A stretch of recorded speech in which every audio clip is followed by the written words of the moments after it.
Alright, so Kinchao Kuikat. Does it go? Thank you. Good morning, all of you. It's a big pleasure to be here again in Ho Chi Minh.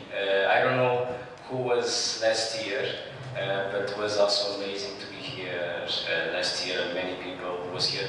Right now, I would like to ask you, who of you was here last year? Can you just tell me with your hand? Ông Ricardo Cavallo rất hân hạnh gặp kính chào quý khách sáng nay. Đây là lần thứ hai ông đến Việt Nam, cách đây một năm, khoảng năm ông đến đây trong cuộc hội thảo cũng gần tương đương như vậy. Thì ông xin hỏi là trong số khán giả mình ai có mặt năm vừa rồi ở cái buổi học tập trước nên xin giơ tay lên. Nobody, okay. And who that are here that already is using MCCM products? Someone? Thưa ai ở đây trong đã dùng cái sản phẩm của công ty MCCM rồi? Okay, okay, perfect. So I still have a lot of work to do here, so I can embrace you and create enthusiasm on you to use MCCM. But it's good, I like that. Ông sẽ cố gắng cắt nghĩa nhiều hơn để có thể dùng sản phẩm của công ty nhiều hơn. Okay, so our great intention here today is not only a small guy be here all the day speaking about MCCM. My main intention here is that we can share some of our information that can follow your main needs. All right. Ông không phải đây là thuyết trình như một thầy giáo cứ nói vớ vẩn rồi buồn ngủ lắm. Ông chỉ hy vọng là trao đổi thông tin và đem lại những thông tin cần thiết cho quý vị để mình cải thiện công việc sau này cho tất cả mọi người, đem lại những sự mong muốn. So I'd like that you feel that MCCM here we are trying to positionate ourselves as a partner for you. So someone that are here to listen your needs, so then we can support you on the best way, so you can increase your results, you can make your clients more happy, and even increase also your income, your profit. Okay. Tức là thay vì là một cái hãng chỉ bán sản phẩm cho quý vị, ông hy vọng là sau này thì đây là một cái số khán giả khá nhỏ, khá gọn gàng thì nó thân mật lắm. Thì hy vọng sau này có sự hợp tác các quý vị nếu có cần nhu cầu hợp tác hướng dẫn chỉ dẫn về một phương thức tiêm vân vân, công ty MCCM có thể trợ giúp quý vị đem nhiều doanh thu về cho công ty của bạn. Okay, so for the ones that MCCM is new concept and a new brand, I will just give a short introduction where we are and what we are doing. Ông sẽ giới thiệu ngắn gọn công ty là công ty nào và những cái địa điểm vân vân trong thế giới. So MCCM here today will share with you mainly some advanced mesotherapy protocols. However, MCCM it's a full professional concept where we are developing different kind of treatments. Hôm nay chúng ta sẽ giới thiệu ba công nghệ tiên tiến trong nghề mesotherapy, nhưng quý vị nên biết là MCCM đã ra đời từ nhiều năm rồi và có rất nhiều một số sản phẩm rất là đầy đủ để phục vụ cho quý vị trên cả thế giới. So we are an European brand, so we are following all the standards of production as an European brand, and so to offer you always the highest quality products. And we started in the market since 2006. MCCM là một công ty ra đời tại Âu Châu, một công ty Âu Châu, và nó ra đời năm 2006.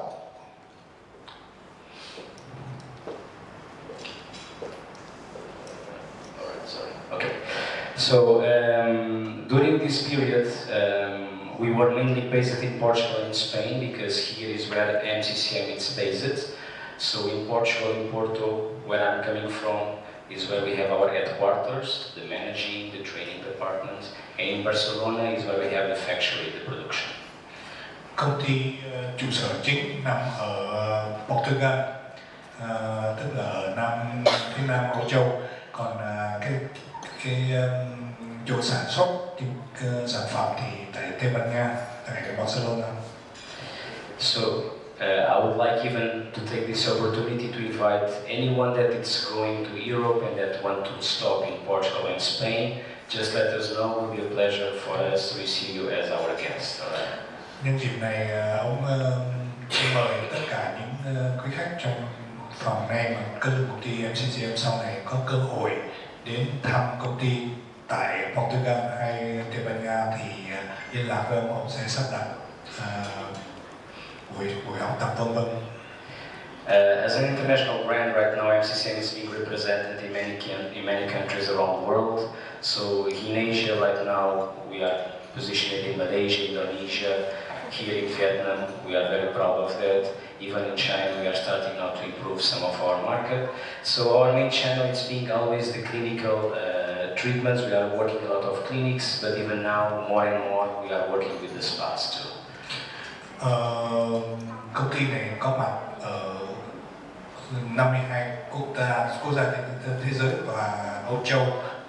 Lúc đầu thì tập trung vào vấn đề lâm sàng và huấn luyện vân. Tuy nhiên giờ công ty sẽ mở ra và hợp tác với những cái spa vân vân. Okay, so as I mentioned you yesterday, last year we were also here in Ho Chi Minh introducing you some of our peeling treatments and even some mesotherapy concepts. But today we will just focus on some special protocols that we want to share with you. Năm vừa rồi tụi tôi giới thiệu một số sản phẩm kể cả peeling theo lột da đó, nhưng mà hôm nay tôi thay đổi một chút xíu và chỉ giới thiệu 3 cái vấn đề chính tại cuộc học tập hôm nay. However, I would like also to enforce that today the main intention is to share some of this information. We are here to keep following you, to give you the support. So during the seminar or even after, you can always talk with the girls that are on the entrance to ask about training, about the support that we can give you regarding technical skills. Tôi xin nhắc lại là công ty này không phải là như thầy giáo ở trên nói xuống vân vân, nhưng mà muốn trao đổi thông tin, đem lại thông tin cho quý vị về sản phẩm và về công thức dùng những sản phẩm này. Quý vị có câu hỏi gì sau này thì cứ liên lạc với công ty, với những nhân viên ở đây. Okay, perfect. So before going ahead a little bit more about these special protocols, let me just give you an open view what is MCCM and what we are offering. Ông sẽ giới thiệu kỹ hơn MCCM, về công ty MCCM và những cái sản phẩm và những cái dịch vụ của công ty. So on MCCM, one of our special lines are the mesotherapy line, where here you can find the single ingredients separate, so you can do your own protocols. Một phần lớn của công ty MCCM là sản phẩm mesotherapy. Nó có cái dòng thuốc gọi là cá nhân, từng loại thuốc chia ra, nhưng mà những thuốc này có thể pha chung với nhau được.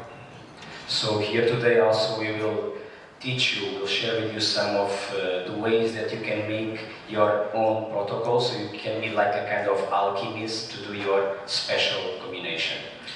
Hôm nay chúng tôi sẽ hướng dẫn bạn về những protocol, quy trình để giúp bạn có thể pha trộn những thuốc theo ý muốn của bạn để đạt được kết quả mỹ mãn. Apart from these single ingredients, also we have our cocktails, so our mixtures already made that even you can use for your mesotherapy procedures. Bên cạnh đó, công ty cũng có giới thiệu có một số sản phẩm đã trộn sẵn gọi là cocktail, vài sản phẩm và thành phần đã trộn sẵn. Quý vị cũng có thể dùng những sản phẩm này. And this mesotherapy line is quite special for us and for the treatments that we'll do, because here you will find solutions for facial treatments, body treatments, and even for hair. Những sản phẩm này dùng đặc biệt là vì có thể dùng trên vùng mặt, vùng cơ thể và trên tóc nữa, những vấn đề mà dùng tóc vân vân. However, apart from this, we have also special treatments for hyperpigmentation, like the melanoma system, one of the most strongest treatments that we have to treat melasma. Ngoài ra một cái dòng sản phẩm rất lớn là cái Melano Out, đã giới thiệu năm vừa rồi cho những cái da bị than sắc tố và bị gọi là melasma, là nám trên mặt rất là khó chịu. And also now we have different peelings, different chemical exfoliation. We have gentle peelings, medium peelings, and intensive peelings. So this even will help us to make the skin better to receive mesotherapy, or so we can get a more complete result. Một số sản phẩm là loại peeling, tức là lột da mặt đó, có 3 loại: loại nhẹ, trung bình và loại nặng. Có một số bác sĩ dùng cái loại peeling này để sửa soạn cái da trước khi dùng mesotherapy để được kết quả tốt hơn. And also during our demo and during our date today, we will also share with you some combinations that even we can do using mesotherapy. So combining mesotherapy with other kind of procedures, other kind of machines too. So because this you can also complement. Các bạn có thể tự hỏi là có thể phối hợp những cái mesotherapy, những thuốc này với những cái dụng cụ khác và những cái công thức trị liệu khác không? Thì trả lời là có. Sau trong những buổi học tập hôm nay, demo hôm nay, chúng tôi sẽ cố gắng hướng dẫn bạn trong vài ca dùng phối hợp cái này và cái kia. So being a professional brand, our focus is not only on the treatment in the clinic, in the spa. So for that we develop also a skincare line, so our patients, our clients can take to apply at home, to keep following and get the best result. Sau khi khách hàng trị liệu tại công ty, một phần quan trọng là họ tiếp tục trị liệu tại nhà. Có được không? Cái trả lời là có. MCCM có một số sản phẩm mỹ phẩm để khách hàng có thể đem về nhà tự trị liệu và tiếp tục được kết quả tốt. So that is why we can find here a facial line with cleansers and sun protection. Những cái loại như cleanser, tẩy da vân vân có hết, như các quý vị biết đây là mỹ phẩm. Also we have drinkable products to combine and to increase more the body treatments to remove the fat as a fat burners. Ngoài ra có những loại thuốc, sản phẩm như sản phẩm có thể uống để làm tăng mỡ vân vân, có thể dùng tại nhà. And even we are developing our own machines, so these 4 machines we are developing ourselves, so we can always increase the interface, the connection that we can have with our body, with the skin, so we can improve always better the results and the efficacy of our treatments. Công ty cũng có một số, trên đây là 4 cái dụng cụ máy có thể dùng để phối hợp mesotherapy để được kết quả tốt hơn. Như bạn biết, mesotherapy có thể là một công thức dùng kim hoặc không dùng kim để tiêm, để đem thuốc vào trong da của khách hàng. Thì đây là một cái công thức dùng mesotherapy bằng máy. So right now we'll mainly focus on the mesotherapy line because this is what we'll talk today. So right now I'll give you like an introduction about mesotherapy concept and what we have, so you can use on the best way. Sau đây là tôi sẽ giới thiệu những khái niệm căn bản về mesotherapy để quý vị hiểu. So here in MCCM you can find these 2 different lines. So we have the professional monodoses, the professional ampules, and then the cocktails, as I referred to you already. Như tôi đã nói trước đây thì có 2 dòng thuốc, một dòng thuốc, những thuốc đơn phương, thuốc từng loại một có thể trộn vào nhau khi dùng, và những cái loại cocktail đã pha sẵn cho quý vị dùng. So these 2 lines, these products, they are water-based and sterilized. So we can use with injections, with the traditional mesotherapy. However, we can even combine with ultrasounds and non-invasive electroporation, iontophoresis. We can also use this kind of combinations to use with this kind of machines too. Những cái sản phẩm này hòa tan trong nước và đã khử trùng, như thế các quý vị có thể dùng bất cứ cách nào, hoặc tiêm hoặc dùng thuốc hoặc dùng điện di hoặc những cái máy băng tần sống vân vân để dùng nó một cách an toàn. So, regarding mesotherapy, like Dr. Vin, our big friend here from Ho Chi Minh, explained to you already, mesotherapy, it's like small injections in the right place and on the right way. Như tôi đã nói trước, quý vị thì theo cái công thức của ông bác sĩ Pistor, cái quy trình là chích ít và chích đúng chỗ, tiêm vào đúng chỗ chứ không phải tiêm nhiều như người ta tưởng. Đó là một cái hiểu lầm rất lớn về mesotherapy.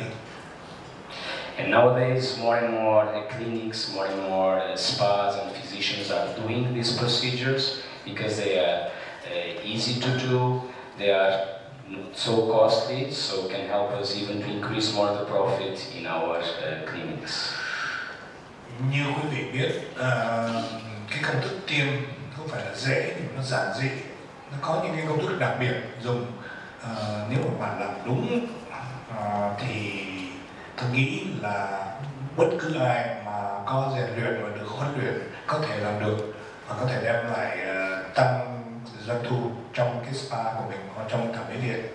Tôi chỉ nói thêm một điều tôi quên nói là thống kê năm vừa rồi tại Hoa Kỳ 2016 và như tất cả phẫu thuật thẩm mỹ xâm lấn chỉ là 51% thôi. Còn những công thức không xâm lấn hiện bây giờ là 49%. And regarding mesotherapy, have additional benefits because allow us to apply on the right area. So this is one of the techniques that it's giving us one of the best results that we can regarding facial treatments and even for as a fat burner. It's one of the best techniques that we can use to get the highest results. Mesotherapy là công thức dùng thuốc, sản phẩm tiêm đúng vào chỗ có vấn đề, dù là vấn đề chống lão hóa hay là để làm tan mỡ, và nó có thể đem lại kết quả ngay lập tức cho bạn thấy. So this mesotherapy technique was developed in the 1950s, around that time, with Dr. Pister. This doctor was applying some micro-injections on a deaf patient. So he was applying some drugs, some medicaments to release the pain on this patient. Công thức này được sáng chế ra đời vào khoảng thập niên 1950. Tôi biết rất rõ là vì học trò, thầy của tôi là học trò của ông Pistor. Bishop Pistor là một người bác sĩ rất giản dị, một cái làng rất nhỏ ở bên Pháp. Bệnh nhân đầu tiên đến với ông là một ông thở nóng dày bị điếc. Bác sĩ Pistor dùng một công thức đặc biệt gọi là bí mật của ông, tiêm xung quanh lỗ tai thì người này sau này cải thiện được cái vấn đề lỗ tai. Sau này như các bạn biết thì ông nổi tiếng quá để thành phố là cái làng đông khách vô cùng ông phải dọn đi chỗ khác. So what we'll do, we'll use the same techniques, but not to apply medicines, but to apply active ingredients like minerals, other kind of supplements, to balance the right levels on your body and our skin to get us the result that we want.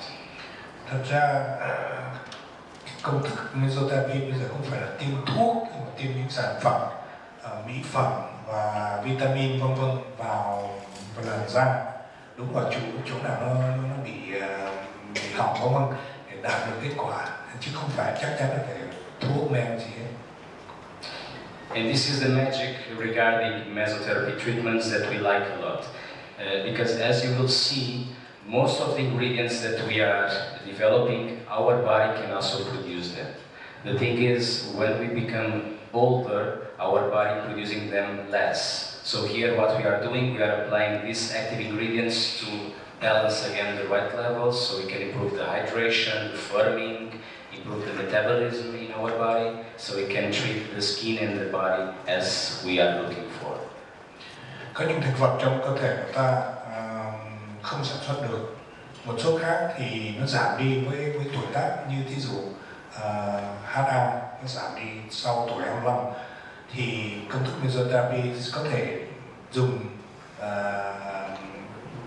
công thức trị liệu để đem những thuốc vào tiêm vào đúng chỗ để nó cải thiện từ năng lực của da, sức sống của da, độ ẩm, vân vân cho quý vị. And also here, and this is an important note that usually we as a brand and professionals we are always doing, it's important to not use always the same combination. So having so many active ingredients, this allows us as professionals to change protocols every time that we do the treatment. So in this way we are increasing more the probability to have a success and to have a better result. Một cái lỗi lầm rất lớn và sai lầm rất lớn là nhiều công ty và spa cứ dùng cái công thức này lặp đi lặp lại. Một công thức là bạn chỉ biết có một công thức, như các quý vị biết cái cơ thể này nó quen dần đi, tức là tiêm một chặt nó không có kết quả nữa. Cái công ty MCCM này có một số sản phẩm rất lớn và họ khuyên quý vị nên dùng, nên có những cái protocol khác nhau và biến chuyển dùng một thời gian này xong đổi cái khác để được kết quả mỹ mãn hơn, thay vì chỉ dùng một cái thôi, cuối cùng nó lại mất kết quả. So here during the presentation, you will see that we are classifying some of our ampules as principles, so as a P. What is P stands for? A principle. So that means that will be the main active ingredients to give us the effect. Quý vị thấy có cái chữ bên cạnh cái thuốc nó có chữ P. Tức là P có nghĩa là nó chính là cái sản phẩm chính, thành phần chính cái lọ thuốc ấy. And also we'll have ampules that we classify them as complementary, so the ones that will boost the effect. Nếu mà chữ C thì là cái công thức, cái sản phẩm này không phải là sản chính, mà cái sản phẩm booster nó giúp cái thành phần chính tăng cái hiệu lực của cái thuốc. And usually when we are making our combinations, the point is also taking at least one principal active ingredient with one complementary active ingredient, so we can balance this effect to the body. Điều này nó rất đặc biệt và nó hay là khi mà quý vị trộn pha thuốc, quý vị nên dùng một cái có chữ P cộng với một cái booster thì cái công hiệu nó tốt hơn. Như vậy bạn có quyền bạn tự chọn lựa khách của bạn, chọn lựa cái thuốc tùy theo khách hàng và tùy làn da của bạn. Because for example, if we want to treat the fat, if we want to destroy the fat, it's important not only to use an active ingredient that will destroy these big fat cells, it's also important to have something to help the body to take out these toxins and this fat that we are destroying. So that is why it's important to mix always something that will directly go to the main function that we want, but then another active ingredient that will help the body to have the capacity to improve the metabolism, so can give a better answer, a quick answer also. Về vấn đề tiêm tăng mỡ, đây là một vấn đề rất là hơi phức tạp một chút xíu nhỉ. Tôi xin khắc ghi như thế. Có hai loại sản phẩm. Cái loại P là loại chính làm tan mỡ đi, thì các bạn sẽ thấy sau này có những cái dioxycholine vân vân. Có hai loại chính, nhưng người ta khuyên nên dùng cái loại phụ, vì sau khi làm tan mỡ nó đi đâu mình phải giúp nó thải đi. Vì vậy các bạn nên dùng cái booster theo một cái công thức họ sẽ chỉ hướng dẫn để làm thải cái chất mỡ ra khỏi cơ thể. Okay, I'm speaking too fast, or it's being okay for you? Yeah. Các bạn có thấy ông nói nhanh quá, có vấn đề gì không? Tôi dịch có được không? Được không? Any question till now? No. Okay. Alright. So right now we will focus on one of the special protocols that we are developing for the baby skin whitening. Hôm nay một cái đặc biệt hôm nay là tôi sẽ tập trung vào cái baby whitening, làm trắng da, và là thành da em bé, baby whitening. Như các bạn biết, tôi chỉ nói thêm cái này là cái này rất thịnh hành ở Việt Nam từ khi người Hàn Quốc đem cái gọi là baby face hay là aqua shine vân vân nó vào nó làm cho nó trắng da, thì ai chả muốn cái da mình trắng và mịn màng. Thì đây là cái công thức đặc biệt của công ty MCCN, làm da em bé và mịn màng và nó làm trắng da. So here what we will do, so we'll try to use active ingredients that will give us the right levels of hydration, so even we can have this kind of baby skin, so with a good texture, good hydration, and at the same time other components that will help us to give the lightening effect, so we can make the skin more lighter and balance the skin tone. Tôi rất thích công ty này là vì sao họ nói bỏ qua những cái huyền bí vân vân hết. Cái công thức baby skin white này nó có 3 phần. Thứ nhất nó dùng cái thuốc gì? Thứ nhất là hyaluronic acid nó trộn với những cái sản phẩm khác. Thì thứ nhất giữ độ ẩm da, 2 làm căng phồng da như có với nhau, 3 để chữa những cái vết nám và vết thâm trên da. So we know, based on the pollution, sometimes the weather conditions, our lifestyle, our skin became without light, more dehydrated, loss of elasticity. So this protocol will help us to balance all these issues, all these unbalanced points. Các bạn sống ở không những Việt Nam mà những khác thì bây giờ là cái vấn đề nắng, ô nhiễm môi trường và những cái chất độc ở ngoài nó làm hư hỏng da chúng ta, thì cái công thức này sẽ giúp bảo chữa cái da và giúp da tạo lại những cái thăng bằng và sức khỏe của da. Từ này vì có rất nhiều slide, chỉ đi hơi nhanh một chút xíu, sau này các bạn muốn biết thêm về protocol không thì hỏi xin liên lạc với công ty MCCN. Như cái slide trước đã nói, nó có cái quy trình rất là rõ rệt, dùng mấy lần khác nhau, mấy lần vân. Nó không có cái mờ ám gì hết, không phải là cái này cái kia. Thì sau này mình sẽ giới thiệu những cái sản phẩm đây. Và đầu tiên là hyaluronic acid, như các bạn biết rồi, 3,5%.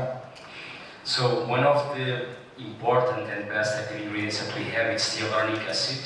So this is an active ingredient that will give us a deep hydration and help to rejuvenate the skin.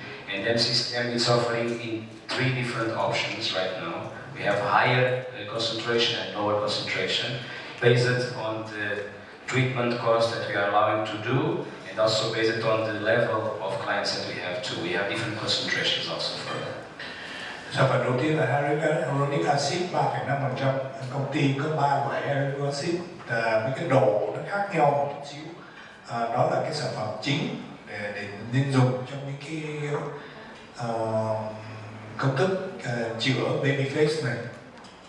So the hyaluronic acid will help us to keep the water deeply on the epidermis and dermis level. So this will help us to enhance much more the hydration, and at the same time we'll fill the space between the collagen and elastin. So this will help us even to reduce the wrinkles, the scars. It's also one of the ingredients that we are using for that.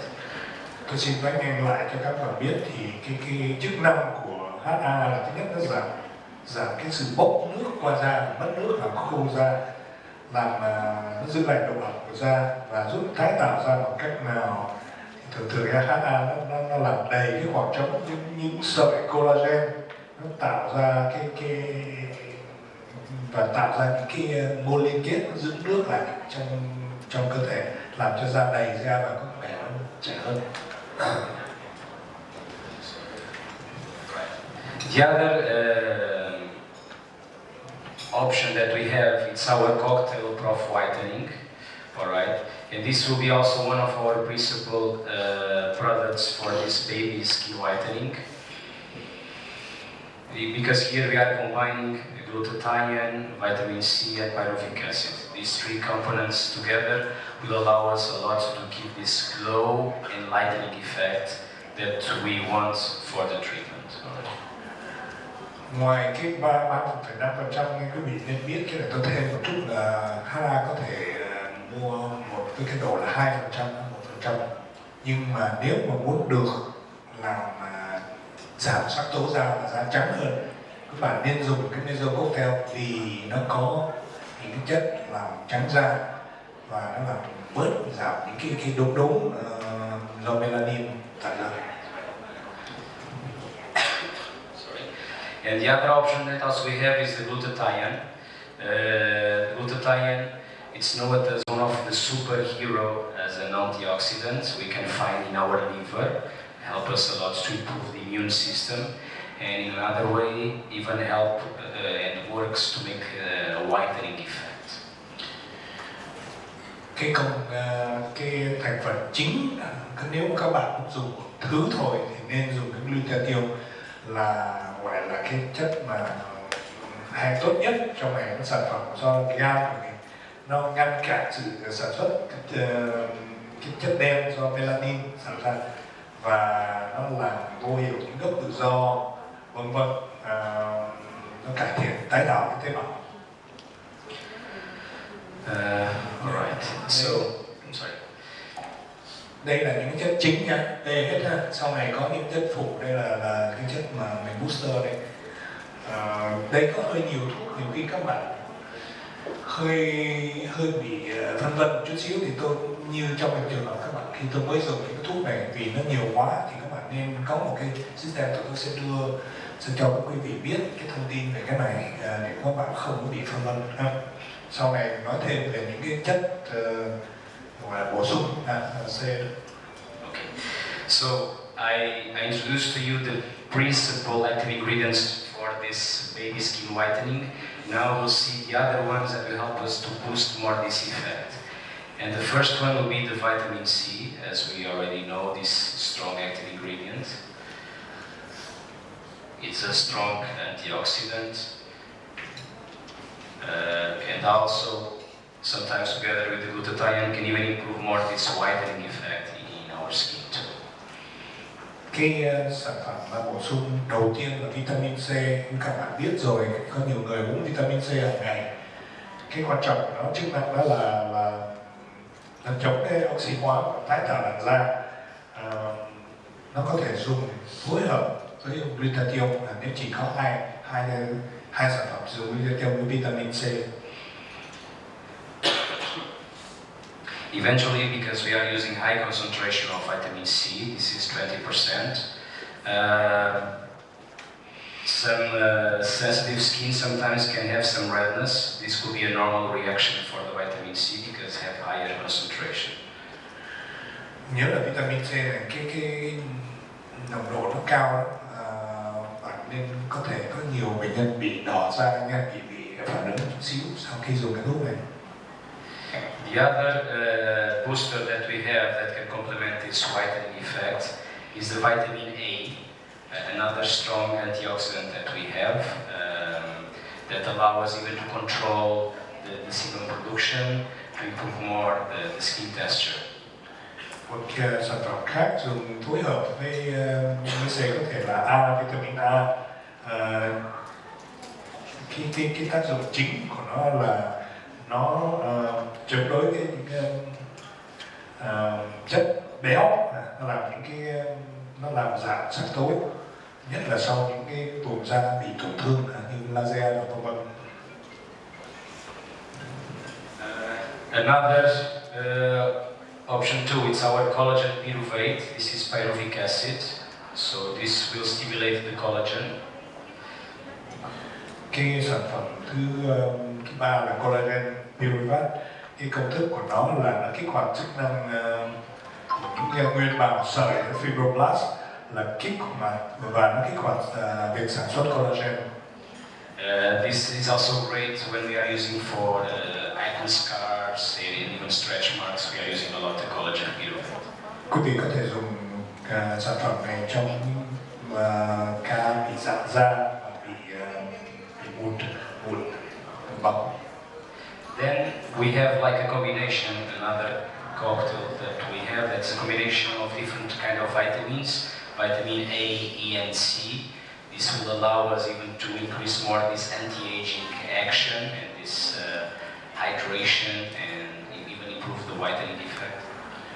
Một sản phẩm của MCCM gọi là AEC, nó phối hợp ba loại vitamin A, E và C.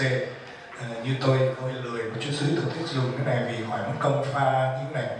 Nó một sản phẩm như quý vị biết, A là một sản phẩm có thể dùng trên da, những cái kia thì mình có thể dùng để coi như thí dụ nó giúp chống lại sự nhão sệ và lão hóa của da, giúp về việc tái tạo và bảo vệ da, tăng cường chắc những vết oxy hóa vân vân. And the last one we call the B complex. This is a combination of vitamins or different kind of vitamin B. We have vitamin B1, B3, B6, B9, and B12. These vitamins B will help us a lot to boost the skin reaction, even to balance more, for example, in patients that are living in a very stressful level, the B complex is helping us to reduce this stress level into the skin and even we kind of love life. Sản phẩm cuối cùng B complex là một cái sản phẩm nó sử dụng 4 loại vitamin B, B3, 6, 9 và 12. Tôi nói riêng cái này là trong những cái bài viết về y khoa lúc sau này về chống lão hóa, một phần lớn cái vấn đề stress nó làm giảm cái lượng vitamin B trong người. Vì vậy ta nên uống thêm, bổ sung thêm vitamin B. Công thức này có thể giúp bạn nếu bạn muốn dùng vitamin B tiêm vào da để nó tái tạo lại làn da, bảo vệ da chống những yếu tố bên ngoài như stress, mặt trời vân vân, và chống oxy hóa rất mạnh. Cái đó là một cái sau này khoa học mới khám phá ra cái vai trò của vitamin B. So dividing this to different kind of classification, this will help us even then now to have the capacity to do our own protocols. All right. I will just make like some examples, so even you can see how you can play with the apples that we have. Ông sẽ cắt nghĩa cho bạn thí dụ một vài ví dụ, bạn pha cái loại thuốc này, phối hợp cái này với cái kia theo ý của bạn, theo làn da của khách hàng. Không, đây là một vài ví dụ cũng sẽ đưa cho các bạn dùng trong những buổi trị liệu khác nhau nha. Mỗi lần như mình đã nói, đừng làm đi làm lại thì cái da mình nó quen đi, nó mất cái hiệu lực. So the minimum that we are recommending is to combine one from here and one from there. All right. Ít nhất thì phải dùng một sản phẩm từ loại T với một sản phẩm C, ít nhất là một cái và một cái hai. We can call that the simple combination. All right. Nên một phối hợp rất là đơn giản, một T với một C. For example, we will mix hyaluronic acid, that it's a principle, all right, and we can mix with vitamin C, let's say, all right, that is complementary. Như ví dụ một lượng HA, một lượng C, mà không nên lo lắng về cái đô bao nhiêu cc sau này nó có hết, nó chỉ hết nha. Vấn đề này là cái quy trình, cái công thức mình hiểu được, mình dùng đi dùng lại hoài. The idea then it's on the further sessions, for example, on the second session, we can change this. So instead of hyaluronic acid, we can take the growth whitening, all right? Or glutathione also can be, but we can make. It's also always important to mix with the boosters, so we can increase more effect. So we can, for example, mix with B complex. Let's say. Thí dụ buổi trị liệu thứ hai. Okay, when we are doing mesotherapy, usually we are recommending like 2 weeks apart, or even if the skin is well rejuvenated, sometimes some physicians are doing once every week. Nói rõ ràng các bạn nghe, tùy theo trường hợp các bạn, nếu cần thì làm 1 tuần 1 lần, nếu không thì 2 tuần 1 lần cho nó an toàn. Và nhìn cái da của khách hàng có bị dị ứng, có bị phản ứng không. Thì thí dụ trong trường hợp này, cái buổi thứ hai thì dùng một thuốc khác là whitening, có 3 thứ ở trên là glutathione, vitamin C và pyruvic acid trộn với một cái B complex, hoàn toàn khác hẳn cái buổi chữa bệnh, buổi trị liệu đầu tiên. If we want to do a more intensive effect, we can mix 2 active ingredients from the principles, even with 2 or just 1 from the boosters. làm đắc lực hơn, nặng hơn thì mình có thể dùng 2 thuốc trong gia đình B cộng với 2 nguyên liệu trong gia đình C. Tôi không cần nói các bạn biết cái giá cả nó khác. Các anh chị em làm ở đến spa nhiều thuốc thì cái giá nó khác, ít thuốc tôi không cần nói nhiều, các bạn nên hiểu cái đó hơn. Tùy khách hàng, tùy bạn chọn lựa. Tôi không nói khách hàng cái kia nó hơn sao. So for example, from the screen now we can see just an idea, right? It's just an idea how we can play with these combinations.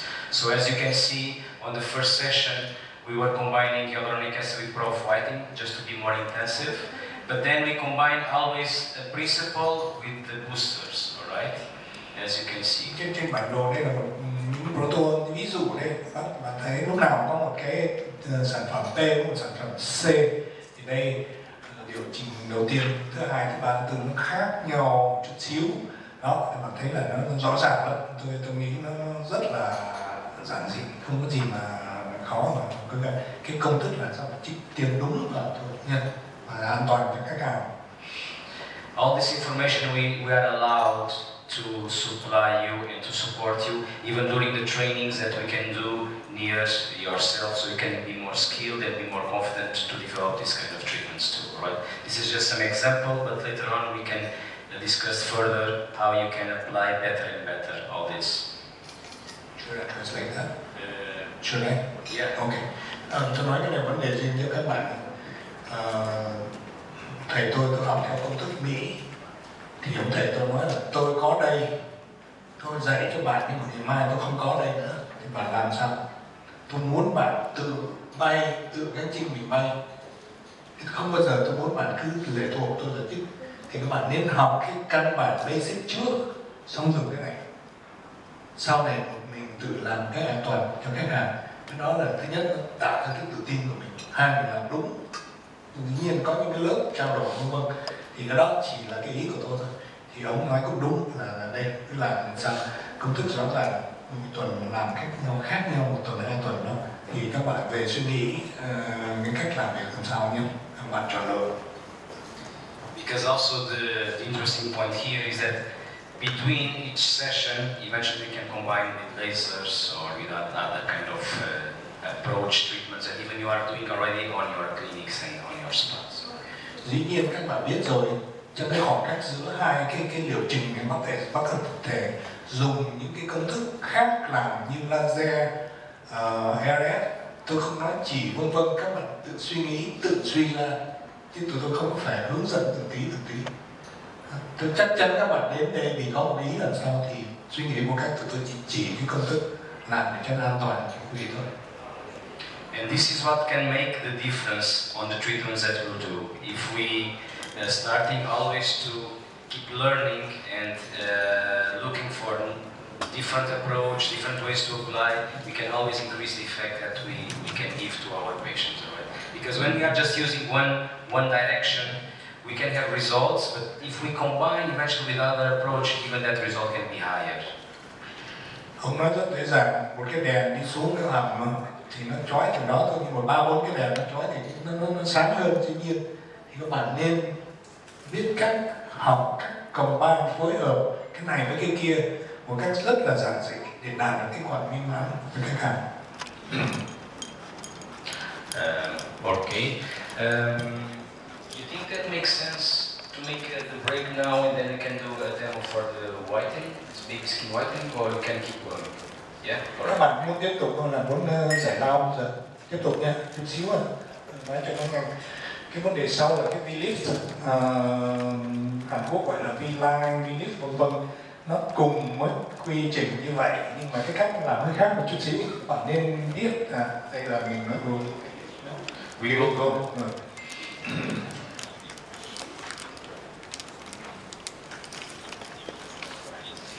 Just a second. Okay, so we saw some protocols to give us more, to balance more the skin tone and the lightening effect. Now we'll see some options to improve more the firming and the lifting effect to the facial treatments. Đây là một cái quy trình giúp các bạn làm săn cái da, làm săn và có thể nâng cái da lên một phần nào đó. Sau này tôi sẽ nói thêm vì tôi chụp về cái này. So, as the word is meaning via lifting, so this will help us to improve the tone of our skin, so the firming effect. And this is something that is happening with the age, so we're starting to lose hydration, and in consideration when we lose hydration, also we lose the firming and elasticity. Để nói tóm lại, khi mà mình đến cái tuổi nào đó thì thứ nhất có ba chuyện xảy ra.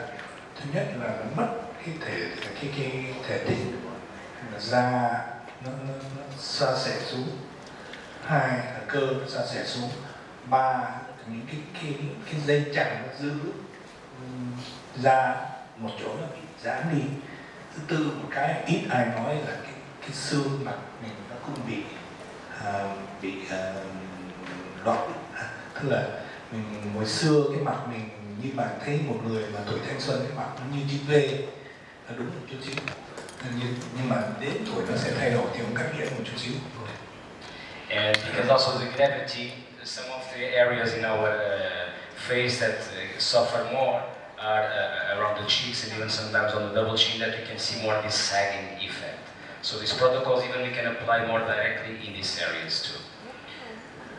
Đến tuổi thì cái chữ V là nó bị đảo lộn, nhưng mà thấy thứ nhất là cái má nó bị xẻ xuống, thứ hai đường cằm không rõ nữa, da bắt đầu đọng thòng một chút xíu, cơ nhỏ đi, lại bị tan mỡ vân vân, và phần thứ tư là tôi nói là những cái xương bị loãng xương, dù ít dù nhiều, cơ loãng xương, cái xương xung quanh mắt nó bị rộng ra thì thành ra cái chữ V ngược lại, thay vì V trên thì nó thành chữ V đảo ngược lại. Bạn không tin tôi thì bạn cứ nhìn hình những người minh tinh tài tử lúc trẻ và lúc lớn tuổi làm sao nó khác nhau. So even today during the demos, you will also understand which areas are the best ones to apply this kind of lifting treatments, because it's important to know a little bit more for the facial anatomy, so we can stimulate on the right area, on the right place to have better effects. Trước khi bạn làm và ông sẽ khái niệm trong cái buổi demo này, bạn nên phân tích cái mặt của khách hàng rất kỹ càng một chút xíu, để phần nào bị khuyết điểm, phần nào cần sửa chữa, phần nào mình nên chọn cái công thức nào để làm. Vì như bạn thấy ba cái hình dưới nó hoàn toàn nó khác nhau chứ không phải là. Alright, so we'll starting now to check what are the main, the principal active ingredients that we are using, especially for the firming and the lifting. And the first one is the DMAE, right? This is a component biosynthesized in the lab that will help us to give a strong tensor effect on the skin. Cái sản phẩm đầu tiên là DMAE, một sản phẩm chính là T đó. Cái nguyên tắc của nó là nó từ cái chất choline, from the choline, acetylcholine and stuff. Yeah, this is also we can find in salmon and some fish. Yeah. Dùng trong thường loại cá thường nó gọi là này, nhưng mà cái quan trọng là nó làm tăng cái đàn hồi của da, làm cho da nó căng lại một cách nhanh nhẹn và lâu dài, làm da săn chắc một cách nhanh, dùng ở vùng mày, mí mắt và vùng quanh mắt. This DMAE was using some years before by the doctors to treat or reinforce the neurotransmitters in the brain. DMAE works really well there. But then after a while, what the doctors they saw, it was that the patients were claiming a lot of muscle, of neck tension. So they were studying a little bit better, and they saw that DMAE in contact with the skin even can help us to improve more this tensor effect. Chuyện hài hước là xưa nay hồi khi DMAE ra đời thì bác sĩ tiêm cái này vào vùng đầu của khách hàng để những vấn đề hơi bị thần kinh một chút xíu, hơi bị thì khách hàng này là cuối cùng than phiền là cái da vùng nó căng quá, nó chịu không nổi, Vì vậy mới khám phá ra là cái thuốc này, sản phẩm này nó có cái công hiệu là nó làm căng làm tăng cái sự đàn hồi của da ở cái vùng mình tiêm. Also, the DME we are using a lot for body firming, so you can apply on the body to firm the skin. Có thể dùng cơ thể nói chứ phải chỉ dùng mặt thôi. The other option that we have is DME with hyaluronic acid. Because what happened when we are using a strong ingredient that gives us a strong tensor effect, usually that effect can make the skin a little bit more dry, because to give us elasticity, the tensor, we need to absorb more water. So to balance this effect, we are mixing with a deep hydration, and the hyaluronic acid is giving us this. So right now on MCCM we can find this mixture already made, so we can give a deep firming and at the same time a deep hydration. Khi người ta nhận xét là khi dùng cái DMA, cái da mặc dù nó căng nhưng nó bị khô đi, vì vậy công ty này phối hợp cái DMA với là HA để làm da giữ độ ẩm và nó kết quả nó tốt hơn. This is also great if we are using in our spas microneedling, for example. The DMA with hyaluronic acid can be great for scars, acne scars, stretch marks. We can just take it, apply with microneedling, and the effects are really good. With 3-4 sessions, we can see big improvements on that. Các bạn biết là cái công thức bây giờ là rất thịnh hành tại thế giới của Hoa Kỳ là cái microneedling, một cái như cái bút chì mà nó lăn kim bằng điện pin kia, thì cái sản phẩm này rất là hữu hiệu khi dùng chữa những vùng như cái thẻo mụn và giảm bụng vân vân, có thể dùng cái sản phẩm này. The other option that we have is this azularine, also known as egg steel hexapeptide. In the market, sometimes it's known as the natural Botox effect. Một sản phẩm tôi thấy nó rất hay là cái azularine này, nó là một cái peptide 6 góc, nhưng cái chức năng nó có khả năng như Botox, gọi là cái Botox thiên nhiên nghe. Như cái kinh nghiệm tôi thấy là làm cái thuốc này chưa chắc là đúng, nhưng mà mình phối hợp những cái thuốc khác với nó thì hay hơn. Tuy nhiên có một số khách hàng ở Việt Nam ở đâu không thích Botox, họ không tin Botox, họ nghe những tin đồn vân vân của Botox, thì bây giờ bạn biết rồi, bạn có cái cách làm để tránh cái Botox. Mình không phải là dùng cái Botox, đây là một thuốc hoàn toàn thiên nhiên nhé, để nó có cái Botox effect. So this even can help us to paralyze the muscle, so we can give more firming or even to reduce the wrinkles. That's why it's also known as an anti-wrinkle active ingredient. The other option that we have is our cocktail anti-aging, and here we are mixing already some different kind of active ingredients. Alright, ingredients that will give us hydration, like dexpantanol and hyaluronic acid. We have DME to give us tensor effect. So this cocktail, it's a mixture already made, so you don't need to think too much to mix everything, and that allows us already to give some firming and lifting effect. Cho những người mà không muốn phiền phức và pha thuốc này với thuốc kia như tôi chẳng hạn, vì tôi lười lắm, nó có cái cocktail bây giờ nó pha 4-5 thứ thuốc trộn lại, có thể dùng trong một buổi. Công ty này có nó cũng làm ẩm da, nó làm căng da vân vân. Let us now take a look for the complementary angles that we have that we can use as boosters to make our protocols for the lifting. So the first one is organic silicone. This is coming from the seaweeds, from the algae, and this has like multi benefits. Help us to stimulate the collagen, to regenerate the skin.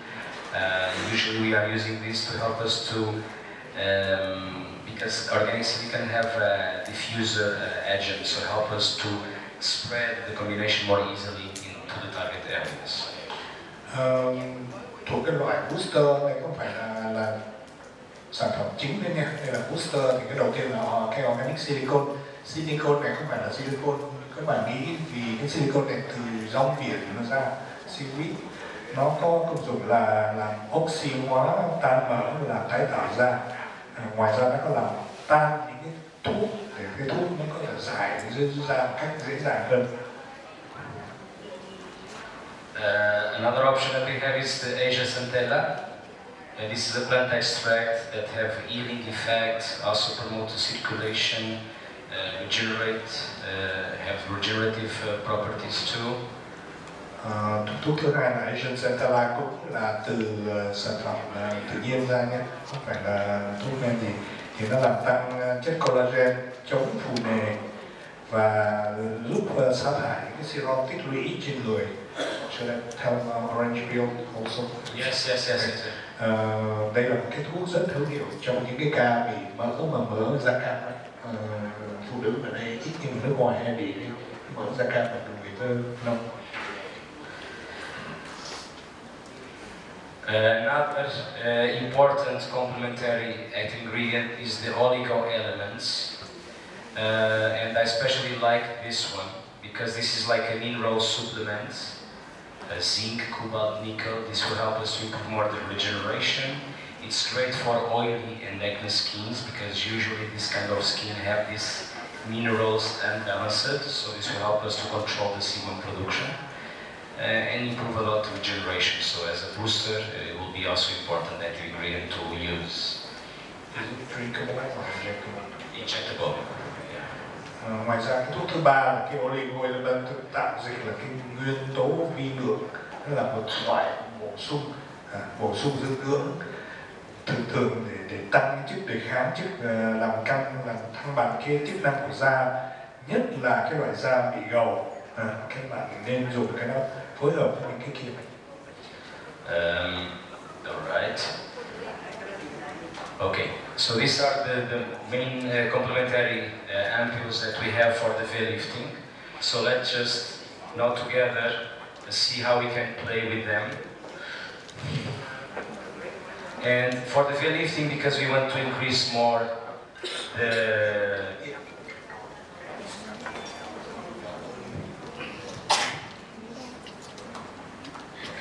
everything okay? Dr. Ines. So for the veil lifting, because we want to improve more, to make more intensive effect for the firming, usually we are choosing two of the principles with one or two from the complementary. Right? Usually to increase more this firming effect, we are mixing two from the principles. Để làm tăng cái độ đàn hồi làm da căng hơn thì thường dùng hai thuốc trong cái loại B cộng với một thuốc. You combine one C2. Sorry, doctor? Use C2 or just 2B? No, we can, for example, we can use organic silica with DMAE with argilarine, and then we can also mix with the booster like organic silica. Mà như bạn thấy không có cái giới hạn phải bao nhiêu thuốc cái này ít hơn.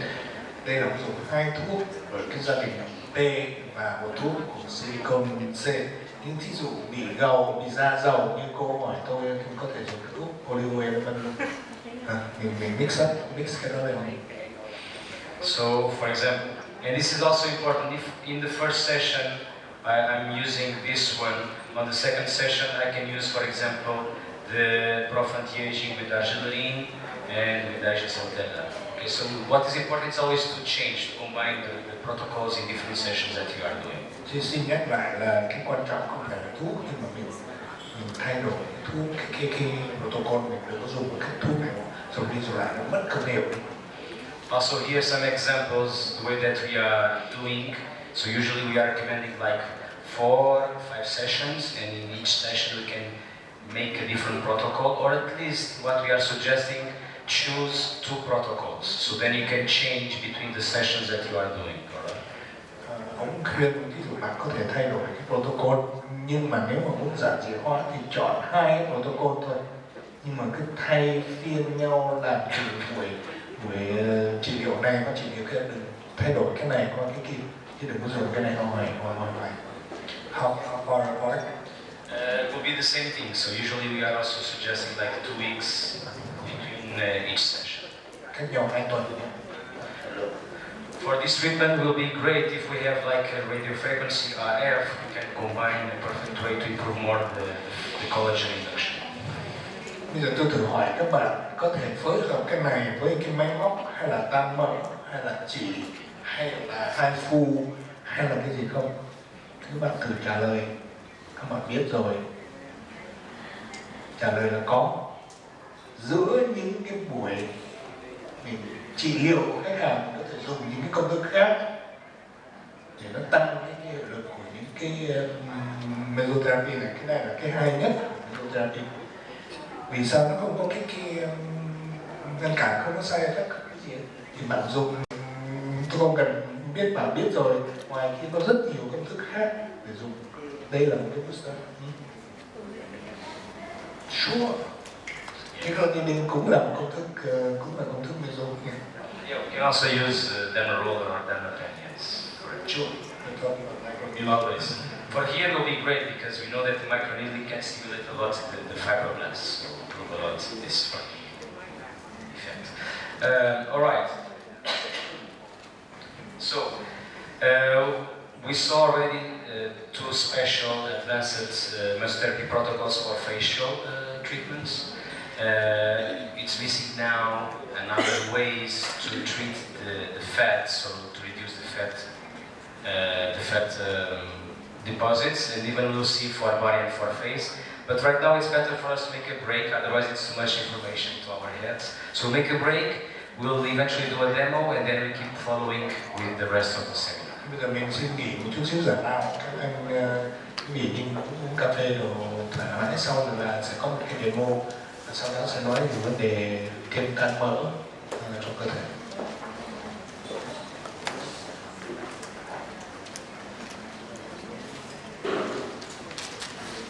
$20 minutes break, right? More than this. Yeah, I think 20. Yeah, 20 minutes break.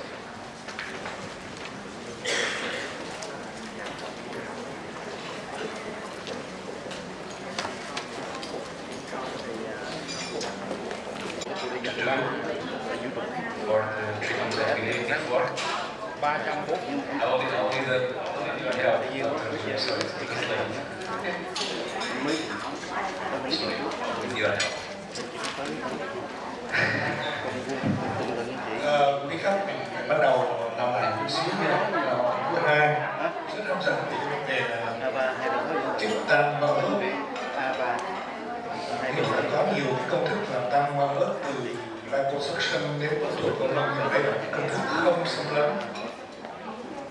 Từ khi khách hàng bước vào tư vấn với bạn đến cái hút mỡ, tan mỡ, vân vân, cả cái công trình sửa đổi những công thức khác cho khách hàng chọn lựa được. Hai là ông Hòa có vấn đề gì không trong hội thảo sáng nay, có vấn đề gì thì các bạn cứ in vào giấy rồi xong rồi mình trả lời. Còn mất thì giờ mình tính cho bạn từ đó sau cái program này em. Okay, perfect. So now we'll take a look for some combinations of protocols to reduce the fat deposits. So lipolysis protocols is what we do now. But before going a little bit more deeply about the active ingredients that we will use, we'll have an idea what is lipolysis and what is cellulite, so then we also understand better which ingredients we will use for that. Cái đề tài bây giờ là vấn đề tan mỡ hay là lipolysis. Hồi xưa mesotherapy như tôi học hồi xưa thì tôi già lắm rồi, trộn hết tất cả. Vì mesotherapy fat injection cũng được, nhưng mà bây giờ cái lipolysis là một cái con riêng cách là nó rõ ràng. Bắn quý vị cắt nghĩa cho khách hàng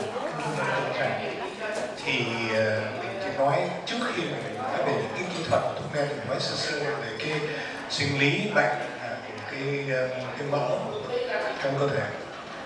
Nhớ hai cái mỡ khác, cái mỡ sâu khác với cái mỡ cellulite là cái mỡ da cam, là đùi, mông, nhất là người ở đây Việt Nam thấy không có nhiều như ở Đông Châu. Mình nên phân biệt rõ ràng hai cái vì chữa bệnh khác nhau hoàn toàn. Alright, so regarding mesotherapy, the when we talk about lipolysis, it's one of the best procedures that we can use that give us really high results and very fast results. This is one of the best protocols that we are doing, and we are very happy with the results that we are getting. And there is a reason also for that. Tôi rất hài lòng với cái công thức mesotherapy trong việc chữa bệnh, nhất là cái bệnh cellulite và cái mỡ nông. Và tôi sẽ cắt nghĩa cho quý vị vì sao theo sinh lý của bệnh, vì sao mesotherapy là một công thức rất là hữu hiệu để trị cái bệnh này.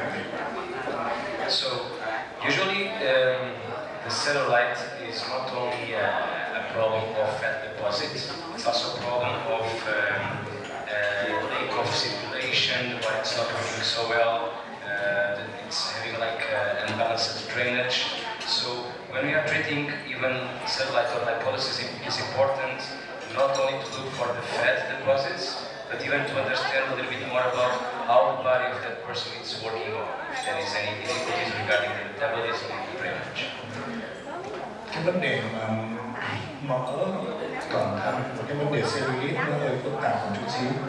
Trước khi các bạn bắt đầu chữa khách hàng trị bệnh nên nhìn vào nhiều yếu tố khác, nhất là cái vấn đề thường xưa cái này, nhất là tại nước ngoài Hoa Kỳ cái lối sống, cái nghệ thuật sống và cái chế độ dinh dưỡng rất là quan trọng. Và vấn đề stress càng ngày càng quan trọng hơn. Thì ông sẽ nói sơ qua về những cái việc này trước khi vào đây. Alright. So there are many factors that eventually is also influence cellulite, like genetically, hormonal, or even the lifestyle is one of the factors that eventually can accumulate or improve or make the cellulite appearing more. So usually when the cellulite happen, that will be located on a deep area, so on the subcutaneous layer. Thường mỡ nó nằm cái vấn đề không phải là trung bì mà là hạ bì hơi thấp hơn một chút xíu. Vì trên nó thượng bì rồi trung bì và nó thấp hơn cái trung bì một chút xíu nha. Chưa đến cơ hẳn, chưa đến những mỡ sâu. Mỡ sâu là cái vấn đề hoàn toàn khác, nhưng mà cái cellulite là nó nằm ngay giữa hai vùng đó. Vì vậy tôi xin thêm nói hồi xưa là có một công thức hút mỡ nông, superficial liposuction, nhưng mà hoàn toàn thất bại, không có kết quả vì những cái vấn đề đặc biệt đây.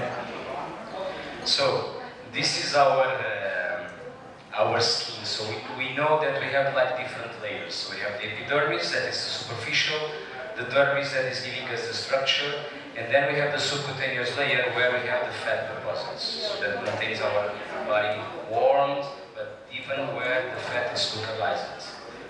Thì xin nói lại là cái làn da mình không có nước khác biệt từ bì trên epidermis. Dermis là trung bì và ngay dưới đó là cái lớp thường là cái mỡ cellulite nó nằm ngay đó. So when cellulite is appearing, these fat deposits are also compressing the capillaries and the veins, and this will not allow the body to improve the circulation, and that of course the body don't have the capacity to keep eliminating the fat deposits too. Các bạn thấy cái hình này, mỡ nó nằm từng cái ngăn nó khác biệt nhau để nằm chung ấy. Vì vậy cái đốm ở trên là cái da cam, nhìn ở ngoài chỗ nào hỏng là cái da cam này. Thứ hai là khi mà những cái tảng mỡ nó căng lên, nó phồng lên, nó đè nén mau mạch, không có đủ máu để nuôi nó. Thì vì vậy lúc đó sẽ bắt đầu sơ cứng, sẽ tạo những cái tảng nó cứng lúc nào là đến giai đoạn 3, 4 là lúc đầu mới bắt đầu thấy, chứ lúc đầu không thấy những cái độ này. Phải khám khách hàng một cách rất kỹ càng mới thấy được. Nhưng mà trên cái tảng tôi không biết, nhưng mà thường ta nói đến 90% phụ nữ có cái vấn đề này, dù muốn hay không, cái đùi phía sau thường này. So when we are talking about lipolysis and even cellulite, the target points will be, of course, the fat reduction. But even we cannot forget that we need to help our body to improve the drainage, or the metabolism. Otherwise, the body will not be able to remove what we are destroying. So in the protocols that we'll do, we'll focus on these main target points. So we'll find active solutions that will help us to destroy the fat, and then the others that will help us to improve the drainage and the metabolism. Ông xin nhắc lại thứ nhất, khi mà làm tan mỡ thì cái phần đầu tiên là làm tan phá vỡ những tế bào mỡ để nó giảm cái số lượng những tế bào mỡ trong cơ thể. Nhưng phần thứ hai là làm sao mà mình giúp cơ thể thải những cái chất mỡ đó ra đi, không cho nó cứ nằm ở đó ngoài, nó thành những cái cục như là nó bị sơ, không có kết quả đi mai. Regarding the lipolysis protocols, one of the important points that we should also pay attention is that these protocols should apply right here, deeply, between 6 and 30 millimeters, all right? Because what we want to destroy is the fat, not the dermis or even on the superficial areas. So when we are using these protocols, we need to apply a little bit more deeply on the right area that we want that they act. Nếu các bạn ra khỏi đây mà nhớ một thông số là chỉ nhớ cái số này là khi tiêm mỡ nên tiêm sâu, không có được tiêm nông, thường từ 6 đến 13 mm dưới da, nên nhớ cái đó. Vì bạn tiêm nông không có kết quả và có thể bị tổn thương cái da, tức là cái vùng này là vùng sâu chứ không phải là nông, không có hẳn là đến cơ, nhưng mà nên biết cái đó, nhớ là từ 6 đến 13 mm. Alright, so let us now see what we can use so we can fight and reduce these fat deposits and to improve the lipolysis effect. So one of the best active ingredients that we have as a fat burner is the phosphatidylcholine, also known as PPC.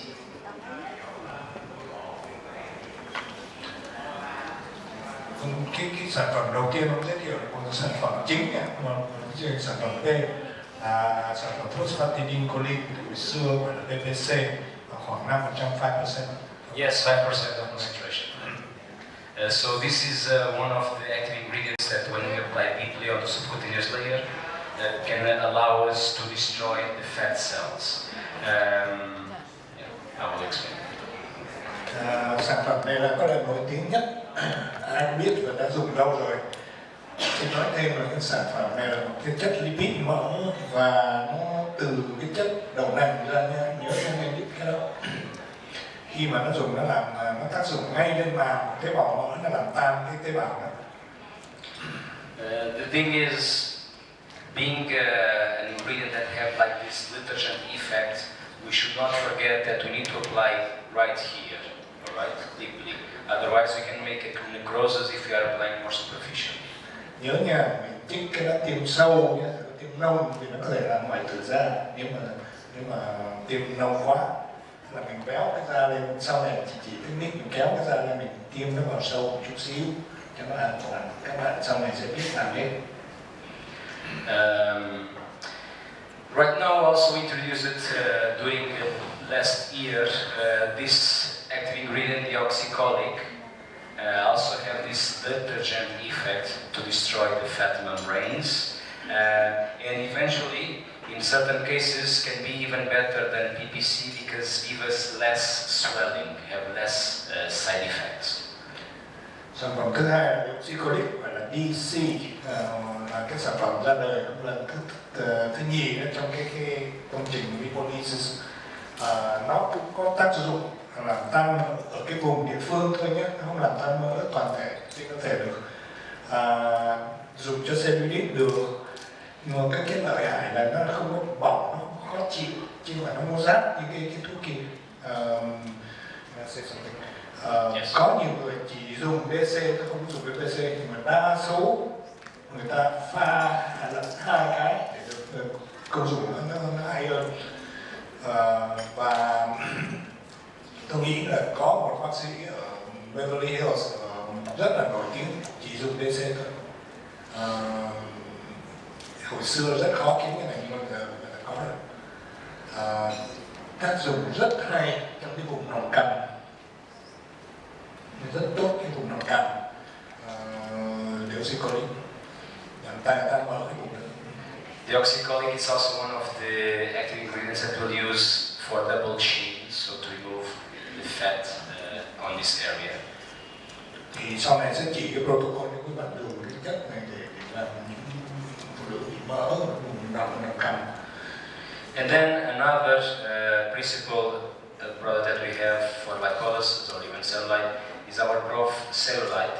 It's a combination of some boosters even, L-carnitine, caffeine, organic silicon, and centella. These are the ingredients that we are using on the prof cellulite, and also can be one of the principal active ingredients for these protocols.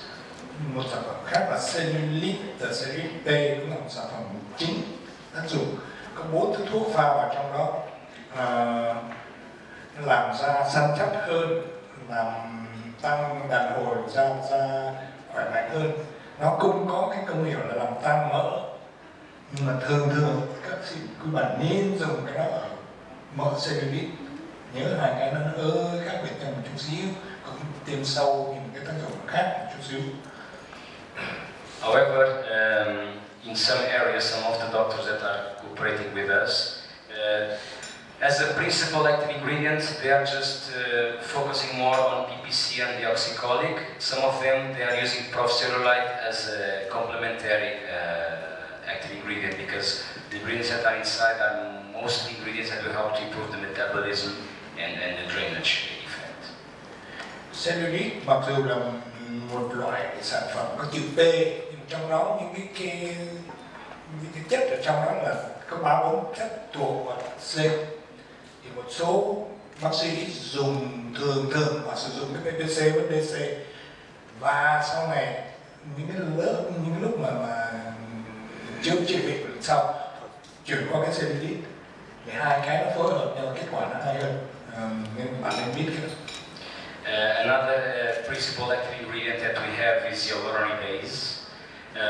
This active ingredient was being used and still being used for some doctors to break down the connective tissue from the hyaluronic acid cross-linked, the fillers.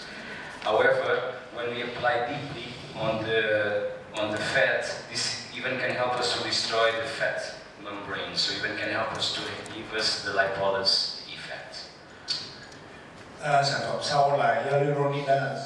Quý vị biết, đa số trong phòng biết rằng đây là cái thuốc dùng để giảm filler. Những người chích filler sai hay là không đúng chỗ, dùng cái thuốc này để giải filler là nó làm tan những cái mối liên kết ở trong cái filler.